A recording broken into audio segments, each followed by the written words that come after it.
हम सब जानते हैं कि जय भीम का मतलब क्या है। जय भीम का मतलब है डॉक्टर आम्बेडकर की जय। डॉक्टर आम्बेडकर की जय का मतलब है उनकी विरासत और आदर्शों तथा उनके द्वारा देश को दिए गए संविधान, इन सब की जय। डॉक्टर आम्बेडकर के नेतृत्व में बना हमारा संविधान सभी देशवासियों को समानता का मूल अधिकार देता है। इस मूल अधिकार के कारण हर एक भारतवासी गरिमा में पूर्ण जीवन जी सकता है। इसी संविधान द्वारा दिया गया दूसरा बहुत ही महत्वपूर्ण अधिकार है प्रत्येक व्यक्ति को मिला हुआ मतदान का अधिकार, अर्थात वोट देने का अधिकार, जो कि हमारे लोकतंत्र का आधार है। देश के गरीब, पिछड़े और वंचित वर्गों के लिए इन दोनों अधिकारों का विशेष महत्व है। यही संविधान हमें शिक्षा का अधिकार भी देता है। नागरिकों को मिले सभी अधिकारों का समुचित उपयोग करने के लिए शिक्षा का होना बहुत जरूरी है। बाबा साहब के अनुसार मनुष्य के हर प्रकार के विकास के लिए शिक्षा एक आधारभूत जरूरत होती है।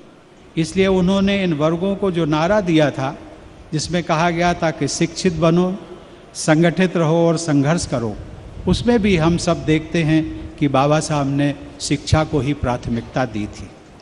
बाबा साहब के मुताबिक शिक्षा का अर्थ केवल किताबी ज्ञान तक ही सीमित नहीं होना था।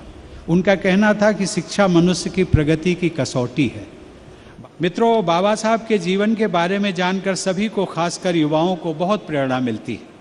कदम कदम पर अभाव, अपमान और अड़चनों का सामना करते हुए वंचित समाज के एक बालक ने दुनिया के सबसे सम्मानित विश्वविद्यालयों में असाधारण विद्यार्थी के रूप में सम्मान अर्जित किया था। जब वे केवल 27 वर्ष के थे तब उनका एक महत्वपूर्ण लेख प्रकाशित हुआ था, जिसका नाम था small holdings in India and their remedy. उस लेख के द्वारा डॉक्टर आम्बेडकर एक अर्थशास्त्री के रूप में स्थापित हो गए थे।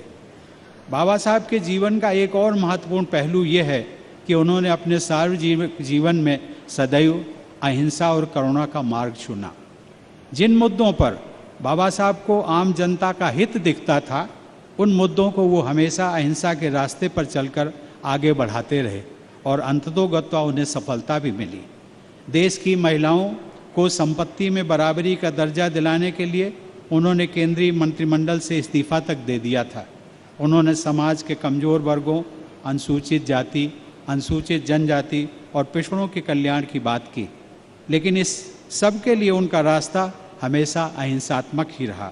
संवाद के द्वारा, चर्चा के द्वारा लोगों के सामने अपनी बात रखकर वे सहमति बनाते थे, क्योंकि बाबा साहब का मानना था कि यह देश अपना है, यहाँ के सब लोग अपने हैं और समाज के कमज़ोर वर्गों को न्याय दिलाने हेतु जो भी करना है वह सब सदैव अहिंसात्मक तरीकों से ही व्यापक हित में हासिल किया जा सकता है, ताकि समाज में हमेशा सौहार्द का वातावरण बना रहे। संविधान सभा में दिए गए अपने अंतिम भाषण में बाबा साहब ने कहा था कि अब हमारे पास विरोध व्यक्त करने के संवैधानिक तरीके मौजूद हैं, इसलिए हमें अराजकता से बचना चाहिए। देश की हर समस्या के बारे में, चाहे वह समस्या समाज के किसी भी वर्ग से संबंधित हो, उन सभी विचारों में वे सदैव महात्मा गौतम बुद्ध के उपदेशों का, विशेष रूप से अहिंसा एवं करुणा का अक्षरशः पालन करते रहे। बाबा साहब बहुआयामी व्यक्तित्व के धनी थे।